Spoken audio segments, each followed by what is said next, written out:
Assalamualaikum warahmatullahi wabarakatuh. Perkenalkan, nama saya Adi Praitno, NPM 21530240002 dari Program Studi Pendidikan Biologi Universitas Lampung. Di sini saya akan menyampaikan materi mengenai model belajar pengolahan informasi.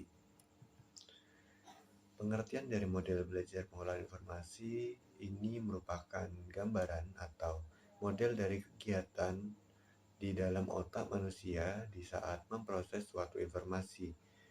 Menurut Gegne, bahwa dalam pembelajaran terjadi proses penerimaan informasi, lalu dikerjakan sehingga menghasilkan produk dalam bentuk hasil belajar. Dalam pemrosesan informasi juga terjadi interaksi antara kondisi-kondisi internal dan kondisi-kondisi eksternal individu. Kondisi internal yaitu keadaan dalam diri individu yang diperlukan untuk mencapai suatu hasil belajar dan proses kognitif yang terjadi pada individu.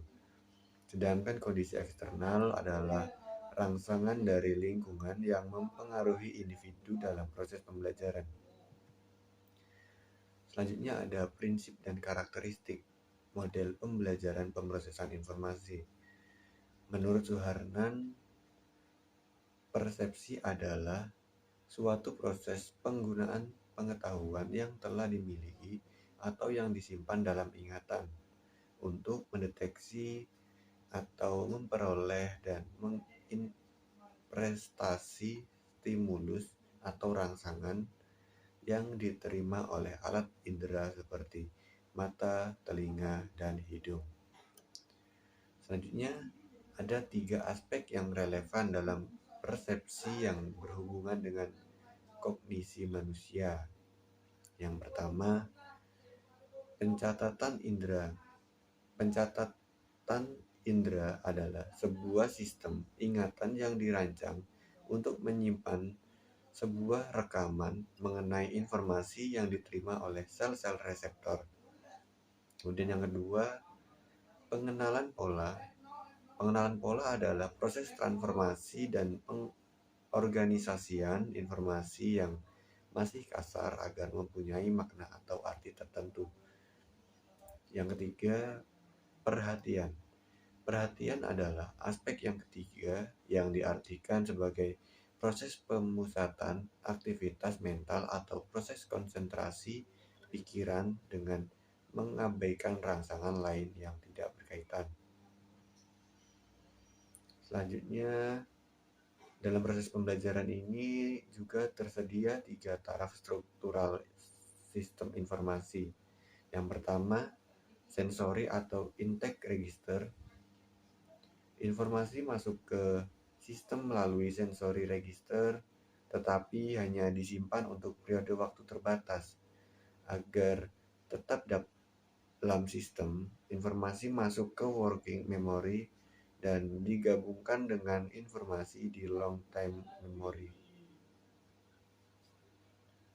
Yang kedua, working memory. Pengajaran atau operasi informasi berlangsung di working memory.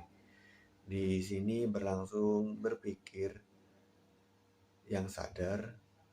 Kelemahan working memory sangat terbatas kapasitas isinya dan memperhatikan sejumlah kecil informasi secara serentak. Yang ketiga, long time memory, yang secara potensial tidak terbatas kapasitas isinya sehingga bisa menampung seluruh informasi yang sudah dimiliki siswa. Kelemahannya adalah sangat sulit mengakses informasi yang tersimpan di dalamnya. Kemudian aplikasi model pembelajaran pemrosesan informasi. Menurut Robert Gegne menyatakan bahwa ada 8 fase proses pembelajaran. 8 fase tersebut yaitu yang pertama, motivasi.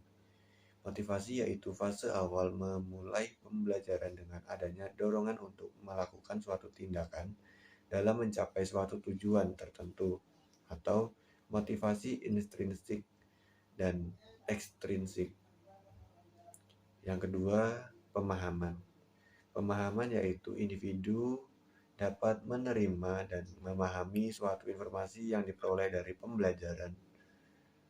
Kemudian yang ketiga, pemrolehan. Pemrolehan yaitu individu memberikan pemahaman informasi yang sampai pada dirinya, sehingga terjadi proses penyimpanan dalam memori peserta didik. Yang keempat, penahanan. Penahanan yaitu menunda informasi yang digunakan untuk jangka panjang. Hal ini merupakan proses mengingat jangka panjang. Ingatan kembali. Ingatan kembali yaitu menggunakan kembali informasi yang telah disimpan bila ada dorongan. Selanjutnya yang keenam, generalisasi.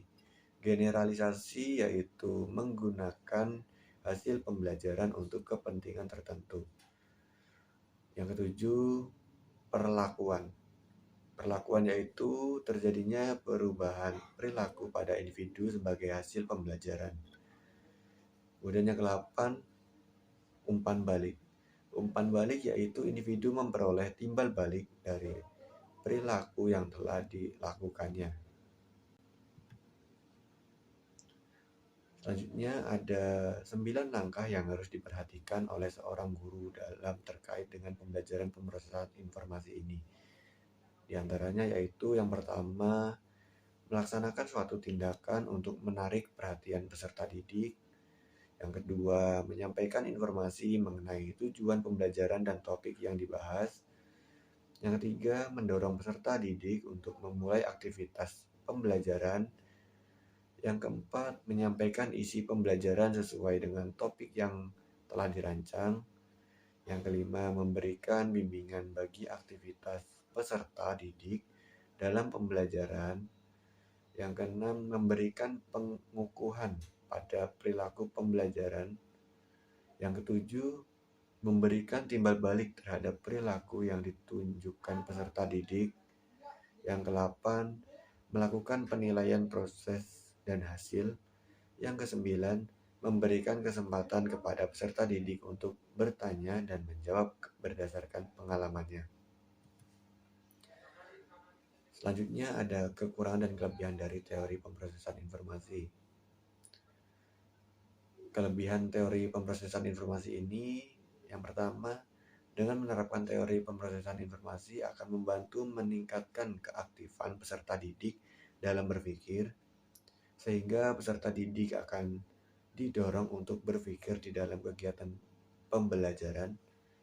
Yang kedua, peserta didik akan berusaha untuk mengaitkan proses pembelajaran yang menarik dengan materi yang disampaikan.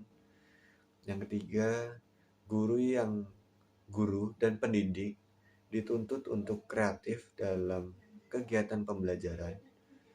Guru dituntut dapat menyampaikan materi pembelajaran dengan metode belajar yang menyenangkan dan menarik sehingga peserta didik dapat menerima materi dengan baik, sehingga peserta didik akan mudah memahami dan mengingat materi yang disampaikan.